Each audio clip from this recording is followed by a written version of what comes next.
नमस्कार, बहुत स्वागत आपका अनादि टीवी पर। मैं हूं आपके साथ पारुल। सीधा शुरुआत कर रहे हैं भोपाल से ही। भोपाल में ग्लोबल इन्वेस्टर समिट 2025 का शुभारंभ हो गया है। प्रधानमंत्री नरेंद्र मोदी ने इसका शुभारंभ किया। जीआईएस में देश विदेश के उद्योगपति शामिल हुए हैं। अब तक 2 विभागीय सम्मेलन हो चुके हैं। आईटी और प्रौद्योगिकी का भी सम्मेलन हुआ है। नवीकरणीय ऊर्जा का भी सम्मेलन हुआ। जीआईएस में लगभग 6 विभागीय सम्मेलन होने हैं। समिट में 6 कंट्री सेशंस भी होंगे। मानव संग्रहालय में समिट का आयोजन किया गया है। तो देखिए, स्केड्यूल है जिसके तहत ये अलग अलग सम्मेलन हो रहे हैं और जानकारी दे देते हैं आपको। अब तक 2 विभागीय सम्मेलन हो चुके हैं। ऐसे 6 विभागीय सम्मेलन होने हैं जीआईएस में। आज प्रधानमंत्री नरेंद्र मोदी ने जीआईएस की शुरुआत कर दी है, इसका शुभारंभ कर दिया है। तो आपको बता दें, जो 2 विभागीय सम्मेलन हुए वो आईटी और प्रौद्योगिकी का, नवीकरणीय ऊर्जा का सम्मेलन हुआ। और इसके साथ ही आपको बता दें, अभी कुल 6 कंट्री सेशंस भी समिट में होंगे। मानव संग्रहालय में जो समिट है उसका आयोजन किया गया है।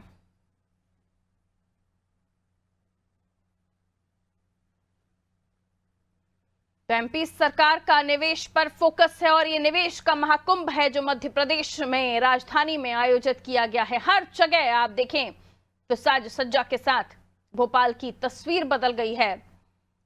और अब मानव संग्रहालय में एक कार्यक्रम जो न केवल निवेशकों को मध्य प्रदेश की तरफ आकर्षित कर रहा है, बल्कि मध्य प्रदेश में कई सारे रास्ते खुल रहे हैं।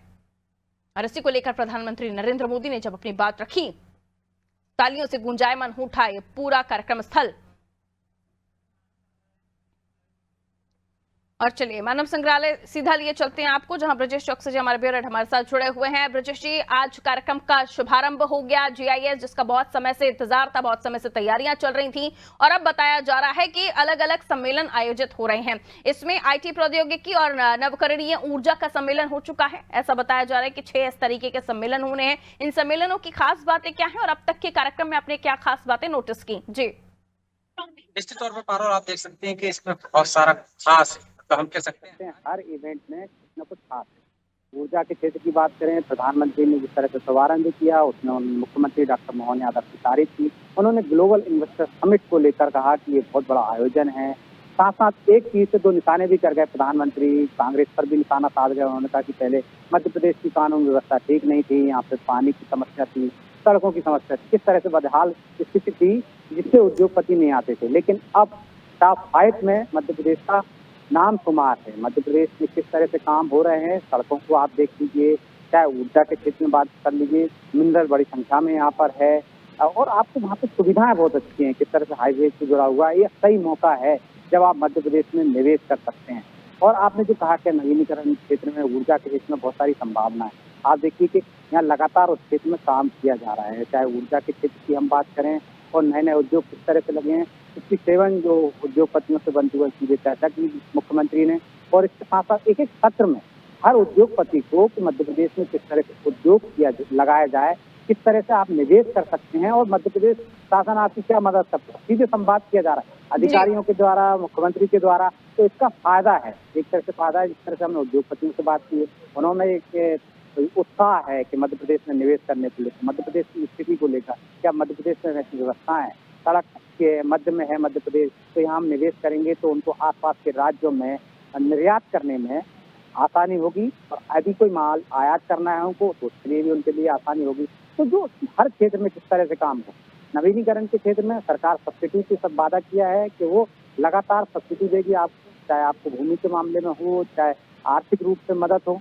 तो ये जो वादे किए जा रहे हैं जिस तरह से कि हम देख रहे हैं, इससे पहले सरकार नीतियां लेकर आई थी।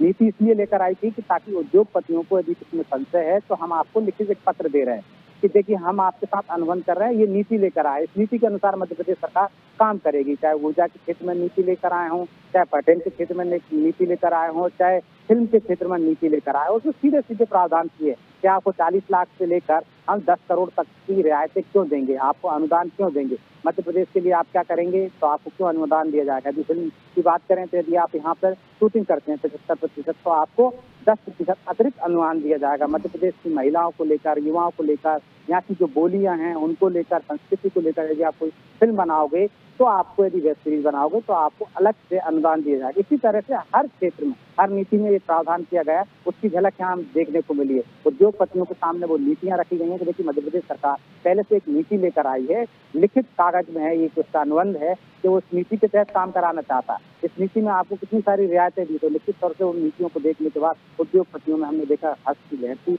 और वो जानना चाहते थे कि नीतियों से किस तरीके से वो फायदा उठा सकते हैं। तो वो अधिकारियों ने उनके सामने प्रेजेंटेशन में बताया, जिससे कि वो निवेश ज्यादा से ज्यादा कर सके। अभी सत्र का दौर चल रहा है, कल भी हम देखेंगे कि उद्योगपतियों की चर्चा होगी और उसमें चर्चा के बाद कितने निवेश आते हैं। अब कुछ ही देर बाद में हम शाम को देखेंगे कि मुख्यमंत्री डॉक्टर मोहन यादव मीडिया से चर्चा करेंगे और बताएंगे अब तक जो संवाद हुआ है उनका उद्योगपतियों से लेकर, और जो अब तक के निवेश के जो प्रस्ताव आए हैं उसमें कहां तक सरकार पहुंची, कितने निवेश के प्रस्ताव मिले और कितने धरातल पर उतरने वाले। फारूक। बिल्कुल, बहुत शुक्रिया ब्रजेश जी जानकारी के लिए। तो लगातार आदि टीवी की टीम इस वक्त मानव संग्रहालय में मौजूद है, जहां GIS चल रहा है और इस ग्लोबल इन्वेस्टर समिट से कई खास बातें निकलकर सामने आ रही हैं, जिस पर हमारा पूरा फोकस है और लगातार हमारे टीम मेंबर्स जो वहां पर मौजूद हैं वो आपको बता भी रहे हैं। इस वक्त ब्रजेश चौकसी जी मानव संग्रहालय से सीधे लाइव हमारे साथ जुड़े हुए थे और उन्होंने जानकारी दी कि क्या महत्वपूर्ण बिंदु वहां पर जो है केंद्रित रहे, और साथ ही प्रधानमंत्री नरेंद्र मोदी के भाषण के साथ ही मुख्यमंत्री डॉक्टर मोहन यादव की बातें, और उसके अलावा देखिए अब जो सम्मेलन हो रहे हैं उस पर भी हमारी नजरें बनी हुई हैं। सबकी नजर इस वक्त मानव संग्रहालय राजधानी भोपाल पर, क्योंकि एक बड़ा कार्यक्रम यहां पर हो रहा है, ग्लोबल इन्वेस्टर समिट, जिससे बहुत उम्मीदें हैं मध्य प्रदेश को।